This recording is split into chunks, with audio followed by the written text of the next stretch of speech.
Tidak ada duka, tidak ada bencana, tidak ada kesedihan yang mendalam kecuali satu, seorang muslim takut kepada agamanya sendiri.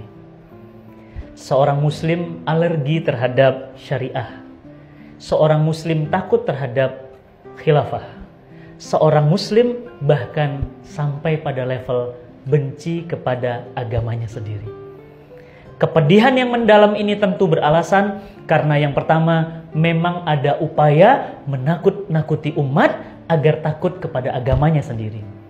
Yang kedua, karena memang umat Islam enggan belajar Islam.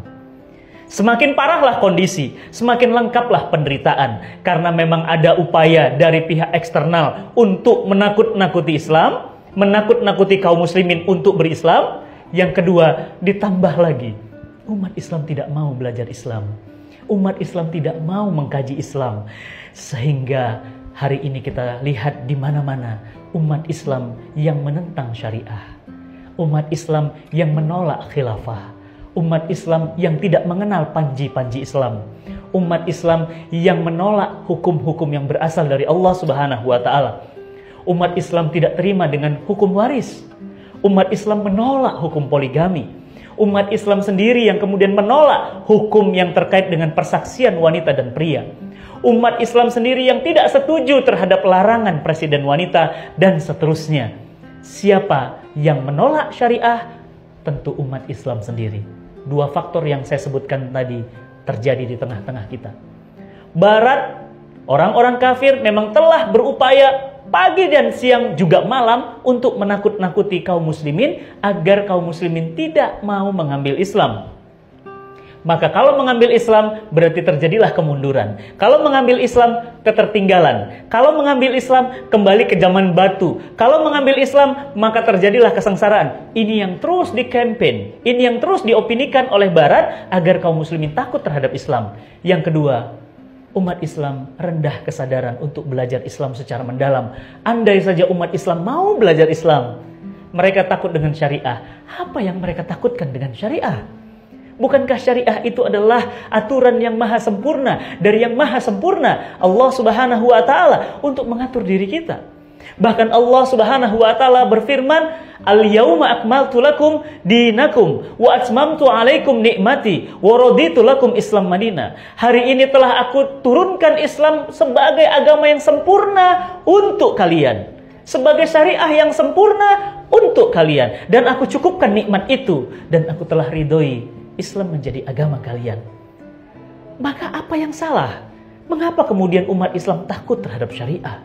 Mengapa umat Islam takut, umat Islam fobi terhadap syariah? Mengapa umat Islam adalah pemimpin garda terdepan terhadap penentangan agama untuk agamanya sendiri? Oleh karena itu sahabat cinta Quran yang dirahmati Allah, tentu dua syarat tadi, tentu dua sebab tadi. Yang pertama adanya upaya, yang kedua ditambah enggannya umat Islam belajar Islam. Bayangkan, Islam di Indonesia, 58% umat Islam tidak bisa baca Quran. Ini adalah sebuah fakta, nyata, data bahwa umat Islam tidak mau, enggan untuk belajar Al-Quran yang merupakan sumber hukum syariah yang diturunkan Allah Subhanahu wa taala untuk kita. Ini merupakan bukti.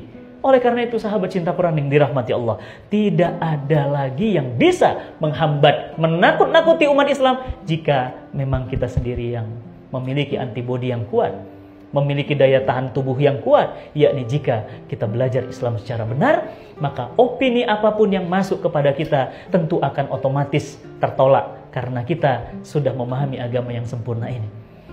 Maka sahabat cinta Quran yang dirahmati Allah, tidak pantas seorang mukmin takut terhadap syariahnya sendiri. Sangat tidak lumrah, bahkan tidak bisa dimaklumi seorang muslim bahkan menentang. Bahkan dikatakan kami adalah orang yang pertama kali akan menentang jika syariat Islam diwujudkan.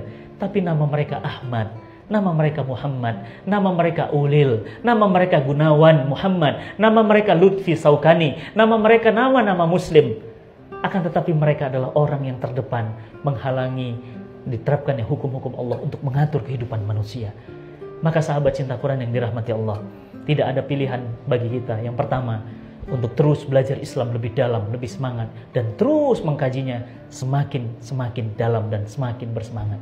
Yang kedua, menyadari bahwa hukum-hukum Islam itu adalah sumber kebaikan, dan jika tidak diterapkan akan menimbulkan keburukan. Allah Subhanahu wa taala menegaskan, "Wa ma arsalnaka illa rahmatan lil alamin."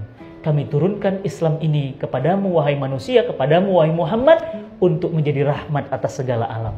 Maka bagaimana Islam mau menjadi rahmat jika untuk diterapkan pun penentangnya adalah umat Islam sendiri? Na'udzubillah min zalik. Tentu ini kesedihan yang mendalam bagi saya, kita, dan anak cucu kita nanti tentunya.